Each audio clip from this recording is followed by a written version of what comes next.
जितिया व्रत की आप सभी माताओं और बहनों को बहुत बहुत शुभकामनाएं। हमें पूरी उम्मीद है कि आप सभी ने यह महापर्व अपनी संतान के लिए पूरी श्रद्धा और निष्ठा के साथ रखा होगा। भगवान जीमूतवाहन सदा आपके और आपके बच्चों की रक्षा करें। मान्यता है कि जो माताएं इस व्रत को सच्ची भावना से रखती हैं, उनकी संतान पर आया हुआ हर संकट पल भर में दूर हो जाता है और बच्चे दीर्घायु होते हैं। यह 3 दिवसीय व्रत पर्व अश्विन मास के कृष्ण पक्ष की सप्तमी तिथि से शुरू होकर नवमी तिथि तक चलता है। जिस तरह व्रत रखना इतना महत्वपूर्ण है, ठीक उसी तरह व्रत का पारण, व्रत खोलना भी उतना ही जरूरी होता है। जब तक व्रत का पारण विधि विधान से न किया जाए, तब तक यह व्रत अधूरा माना जाता है और इसका पूर्ण फल प्राप्त नहीं होता।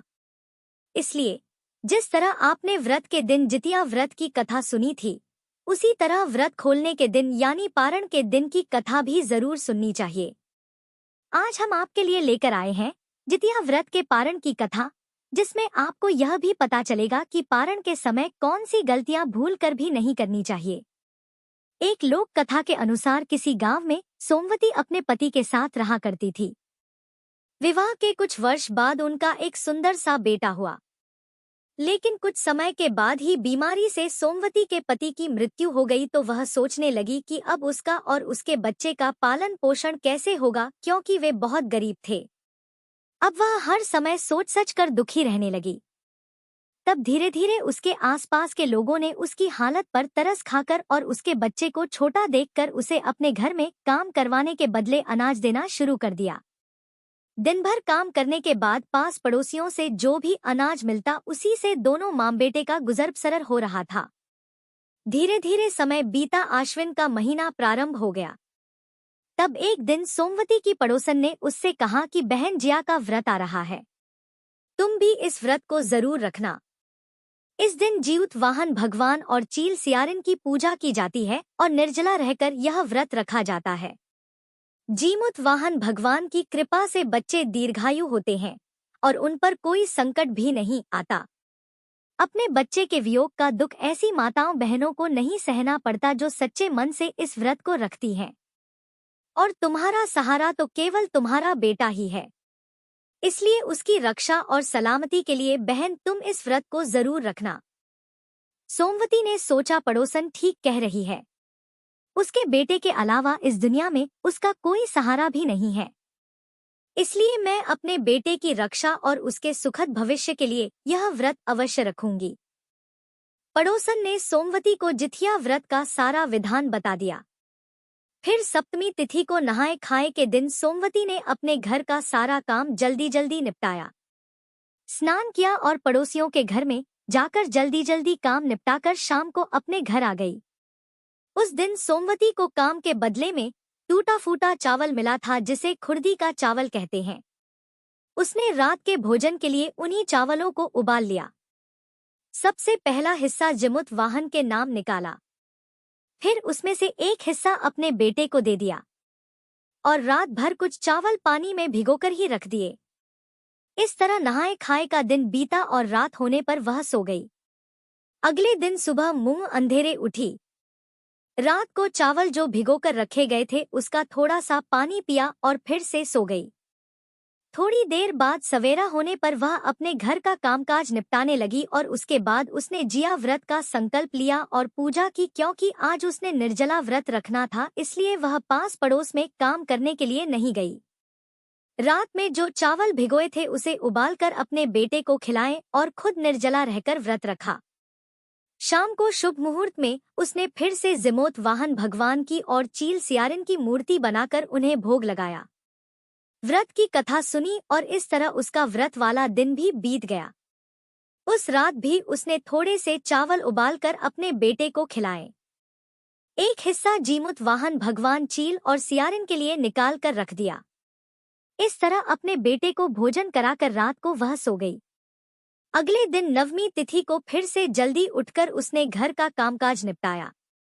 रात के थोड़े से बासी बचे हुए चावल में से अपने बेटे को खिलाएं और अपने घर का कामकाज निपटाने के बाद वह जल्दी जल्दी काम करके अपने पड़ोसियों के घर जाने की तैयारी करने लगी, क्योंकि उसे पड़ोसियों के घर में जाकर काम जो निपटाना था जब भी वह काम पर जाया करती तो अपने छोटे से बेटे को वहीं पड़ोसियों के घर के आसपास खेत में या बगीचे में खेलने को कह दिया करती।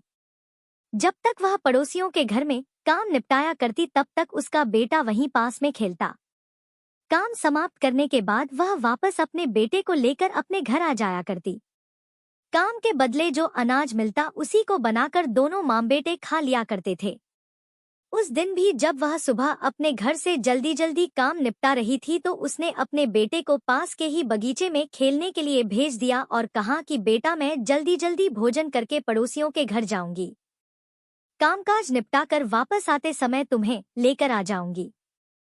तब तक तुम वहीं बगीचे में ही खेलते रहना, कहीं जाना मत।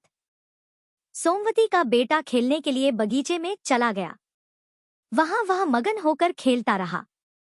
इधर सोमवती ने व्रत खोलने के लिए रात के बासी बचे हुए चावल एक थाली में परोसे और जल्दी जल्दी वह हाथ जोड़कर जिमुतवाहन भगवान से प्रार्थना करके बासी चावल खाने लगी।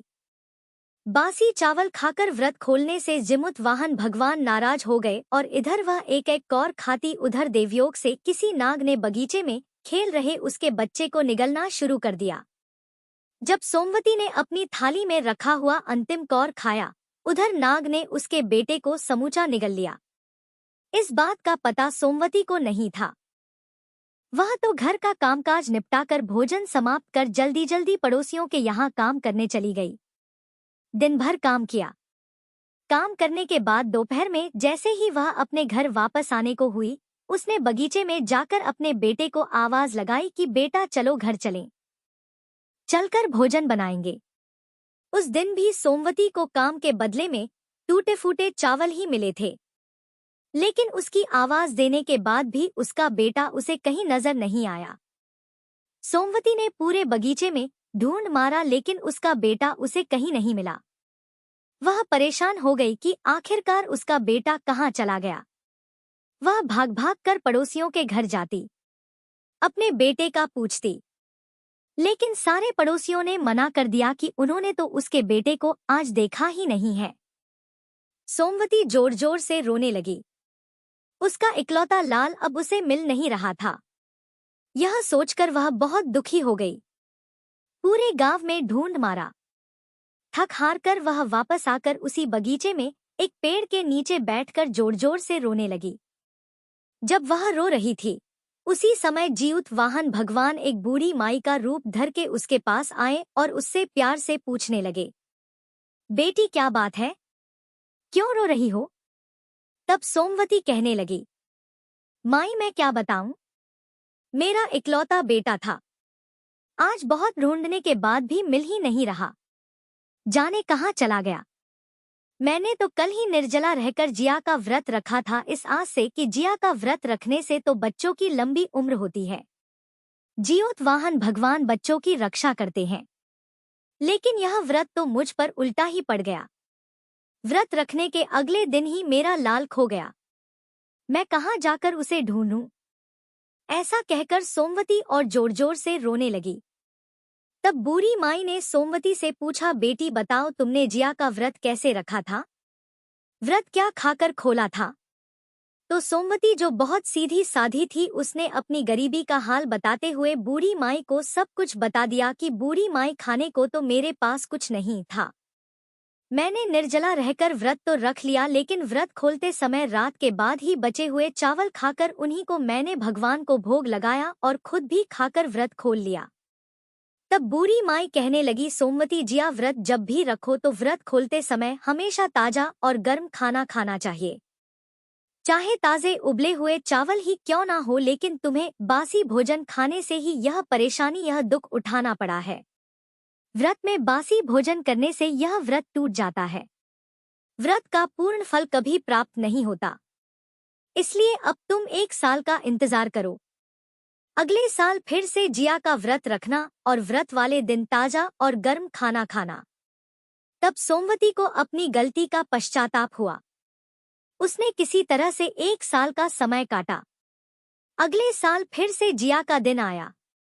उसने रो रो कर किसी तरह से हर समय गिड़गिड़ाते गिड़गिड़ाते जिमुतवाहन भगवान से पुकार की कि भगवान मेरा बच्चा मुझे लौटा दो। मैं निर्जला रहकर विधि विधान से इस व्रत को जरूर करूंगी। तब निर्जला उपवास रहकर अगले दिन नवमी तिथि को सोमवती ने बासी उबले हुए चावलों के बजाय ताजे गरम चावल बनाए। उसका भोग भगवान को लगाया और वही गरम गरम चावल खाकर और चावल का पानी यानी कि मांड पीकर इस व्रत को खोला। इधर उसने व्रत खोला, उधर उसी बगीचे में जहां पर एक नाग ने उसके बेटे को निगल लिया था, वह बच्चा सही सलामत उसे मिल गया। जैसे ही वह बच्चे को ढूंढने के लिए उस बगीचे में गई तो उसका बच्चा उसे एक पेड़ के नीचे बैठा हुआ मिल गया जो कि उस समय खेल रहा था। यह देखकर सोमवती बहुत प्रसन्न हुई। उसने जिमुतवाहन भगवान को बहुत बहुत धन्यवाद किया और भविष्य में कभी भी व्रत के दिन बासी भोजन ना करने का निश्चय किया। इस प्रकार जो भी भक्त सच्चे मन से जितिया व्रत का पालन करते हैं और अगले दिन नवमी तिथि को विधि विधान से अपना व्रत खोलते हैं, भगवान जिमुतवाहन उनकी तपस्या को स्वीकार करते हैं। उनकी कृपा से संतान पर आने वाले सभी संकट दूर हो जाते हैं और बच्चों को लंबी आयु और सुख समृद्धि मिलती है। यह थी जितिया व्रत के पारण की कथा। अगर आपको यह कथा पसंद आई हो तो कृपया वीडियो को लाइक करें और ऐसे ही धार्मिक कथाएं सुनने के लिए हमारे चैनल को सब्सक्राइब जरूर करें।